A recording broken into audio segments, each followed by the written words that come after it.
Hello everyone, I am Bhuvan Tyagi and welcome to this new video on the channel the developer. तो यार आज हम बात करने वाले हैं वो सपने की जो शायद हर एक सॉफ्टवेयर इंजीनियर ने, हर एक बीटेक स्टूडेंट ने देखा होगा अपने लाइफ में, getting a 1 CR plus package in abroad.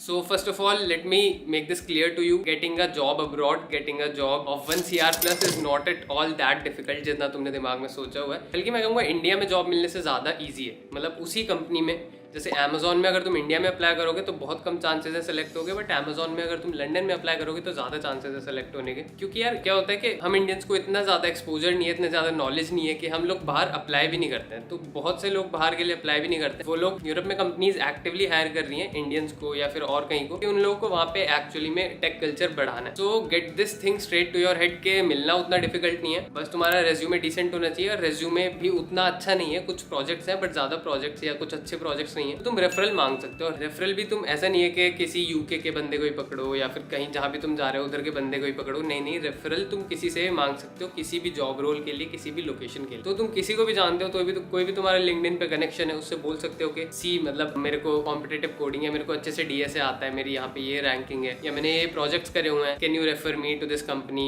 Eight this location. ऐसा ऐसा तुम बोल के रेफरल ले सकते हो। सो अप्लाई करने का प्रोसेस क्या है? तो यार प्रोसेस काफी सिंपल होता है। या तो तुम कैरियर स्पेस पे जाओ, सर्च करो डायरेक्टली तुम्हें कौन सी लोकेशन में चाहिए एंड उधर जाके अप्लाई कर दो। बट उसमें थोड़े से कम चांसेस होते हैं जाने के, क्योंकि ऑब्वियसली मतलब काफी ज्यादा लोग अप्लाई करते हैं। तो तुम्हें स्टैंड आउट करना, तुम्हारा रेज्यूमे स्टैंड आउट करना थोड़ा डिफिकल्ट हो जाता है। बट दूसरा ऑप्शन होता है रेफरल का, जो मैंने अभी बताया। किसी को ढूंढो, उनसे बोलो कि ठीक है मेरा ये सीन है एंड वो तुम्हें रेफर कर देंगे। तो रेफरल के बाद वही नॉर्मल प्रोसेस होता है, तुम्हें कोडिंग लिंक आता है, तुम कोड करते हो, अगर उसमें क्लियर होते हो तो बाद इंटरव्यू होता है। देन डिपेंड करता है कंपनी टू कंपनी कितने इंटरव्यू राउंड होंगे एंड देन उसके बाद एचआर इंटरव्यू होता है, देन यू आर इन। तो अभी क्या हो रहा है, अभी यूरोप में लैक ऑफ इंजीनियरिंग टैलेंट की वजह से बहुत ज्यादा लोग हायर किए जा रहे हैं। सो जैसे कंपनीज हो गई गूगल, अमेजॉन, एप्पल, माइक्रोसॉफ्ट, तो ये लोग लंदन में काफी ज्यादा हायर कर रहे हैं क्योंकि वहाँ पे उतनी ज्यादा इंजीनियरिंग फोर्स नहीं है। ऊबर एक्चुअली उतना हायर नहीं कर रहा है बाहर, क्योंकि ऊबर का इंडिया में अभी खुद का हेडक्वार्टर्स नहीं है, इंडिया में अभी मतलब इतना सेटअप नहीं है ऊबर। तो अभी वो लोग इंडिया में ही बना रहे हैं अपना थोड़ा बेस। तो इस वजह से अभी इंडिया में ज्यादा एक्टिवली हायरिंग हो रही है ऊबर की। सो यूरोप में जाने का यार एक कौन है कि तुम्हें जो कॉम्पनसेशन मिलता है वो यूएसए के कंपैरिजन में कम मिलता है एंड तुम्हारे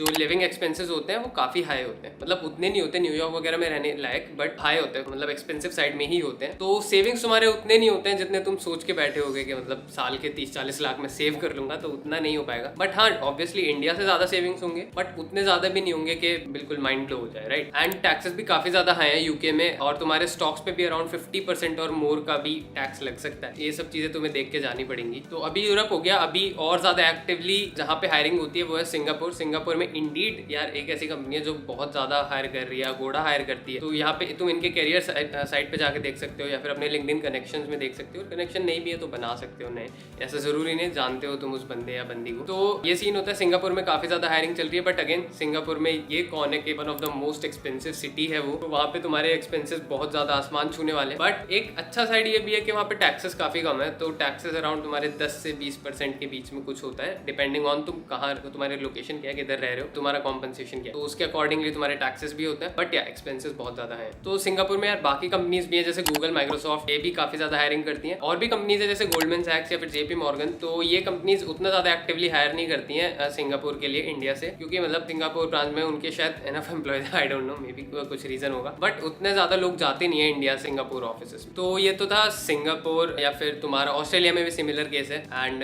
टैक्सेस भी हाई होते हैं ऑस्ट्रेलिया में एंड लिविंग एक्सपेंसेस भी थोड़े हाई हैं, बट कॉम्पोजिशन कम है यूरोप के कंपैरिजन में। तो ये था तुम्हारा ऑस्ट्रेलिया या सिंगापुर या फिर यूरोप का सीन। अब दिक्कत क्या होती है कि यहाँ पे ना तुम्हें इजीली वीजा मिल जाता है, ये बाकी जगहों पे वीजा मिल जाता है, बट कॉम्पनसेशन यूएस के कंपैरिजन में कम होता है and highest savings and highest compensation जो तुम्हें मिल सकता है वो है यूएस में किसी भी कंपनी का। तो आप कोई भी कंपनी पकड़ लो, उसका हाईएस्ट कॉम्पनसेशन तुम्हें यूएस में ही मिल रहा होगा। हाईएस्ट पैकेज, हाईएस्ट सैलरी जो भी होगी 2 करोड़ 2.5 करोड़, वो तुम्हें यूएस में ही मिल रही होगी। एंड यूएस के साथ प्रॉब्लम आ जाती है तुम्हारी वीजा की। तो यूएस में तुम्हें काम करने के लिए एज एज एन इंडियन तुम्हें H1B वीजा चाहिए होता है एंड उसके लिए बहुत ज्यादा लॉटरी सिस्टम होता है। मतलब बंदे हर साल ट्राई करते हैं तो 4-4 5-5 साल भी हो जाते हैं, उन्हें वीजा ही नहीं मिलता। तो इसके लिए बहुत ज्यादा BT सीन्स होते हैं वीजा मिलने में। एंड H1B वीजा अगर तुम्हारे पास नहीं है तो यू कांट वर्क देयर। और यूएस में जॉब करने के लिए और भी तरीके होते हैं। एक तो ये था कि डायरेक्टली तुम्हें जॉब मिल जाए एंड तुम्हारे पास वो वीजा हो, तुम जाके काम कर सकते हो इजीली। अगर तुम्हारे पास वीजा नहीं है तो एक तरीका ये होता है कि अगर तुम किसी कंपनी में यहाँ पे ऑलरेडी काम कर रहे हो, जैसे Amazon में काम कर रहे हो, तो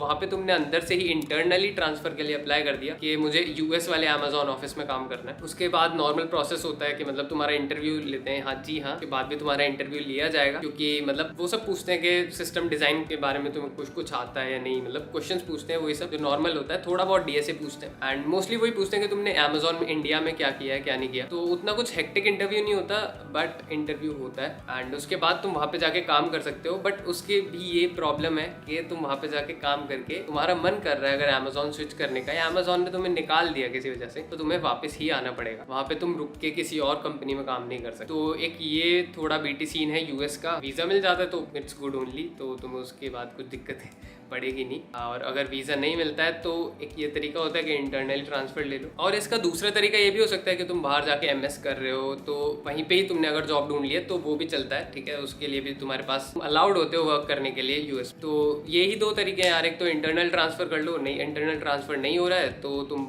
वहाँ से जाके MS कर सकते हो 2 साल का, एंड MS के बाद वहाँ पे जॉब ढूंढ लो, माइक्रोसॉफ्ट या फिर कहीं भी एप्पल या कोई भी MNC तुम्हें जो भी मतलब पसंद है, जिसमें भी तुम जाना चाहते हो, वहाँ पे जॉब के लिए अप्लाई कर दो एंड इफ मिलता है job then you can work. अभी यूएसए के बाद आते हैं कनाडा में। तो यार कनाडा में इतना कुछ इशू नहीं है वीजा का। कनाडा में तुम कर सकते हो without any visa, without any particular visa, easily मिल जाता है। कंपनियां भी काफी बार करा के देती हैं। एंड कनाडा में यार एक प्रॉब्लम ये है कि एक्सपेंसेस बहुत ज्यादा हाई हैं and compensation in comparison to US low है, तो वो थोड़ा सीन है अगेन। उसकी वजह से तुम्हारे सेविंग्स कम हो जाते हैं। तो सेविंग देख लेना, मतलब इतने कम भी नहीं होते हैं कि इंडिया से कम हो जाए, बट इंडिया से ऑब्वियसली ज्यादा ही रहते हैं। बट इंडिया से इतना दूर जाने का पॉइंट नहीं है अगर तुम्हारे सेविंग्स उतने कम हो रहे हैं। तो ये एक सीन है। सो इन द एंड मैं बस ये बोलना चाहूंगा कि मतलब जो तुम्हारे अब्रॉड वाला सीन होता है, जो पहले लोगों को लगता था बहुत ज्यादा डिफिकल्ट है, इंडिया से बाहर जॉब मिलना है, 1 करोड़ से ऊपर की जॉब मिलना काफी डिफिकल्ट है, तो वो नहीं, उतना डिफिकल्ट नहीं है। इंडिया से बाहर एज अ फ्रेशर तुम्हें 1 करोड़ प्लस की जॉब इजीली मिल जाती है। एंड इजीली नहीं मतलब, बट मिल जाती है, ठीक है। उस चीज के बारे में उतना मत सोचो यार, you can do it. And मतलब लोगों ने किया तो ऑब्वियसली तुम भी कर ही सकते हो। अगर तुम्हारे पास स्किल सेट की प्रॉब्लम है या फिर तुम्हारे पास रेज्यूमे में अच्छे प्रोजेक्ट्स नहीं है, तो उसके लिए there is a platform called Newton school. तो यार तुम उनके साइट पे जाके देख सकते हो। वो लोग बेसिकली क्या करते हैं, तुम्हारा एक एग्जाम लेंगे, उस एग्जाम के बेसिस पे तुम्हें 6 महीने की ट्रेनिंग देंगे एंड उस 6 महीने की ट्रेनिंग के बाद तुम्हारा प्लेसमेंट हो रहा होगा। तो यार ये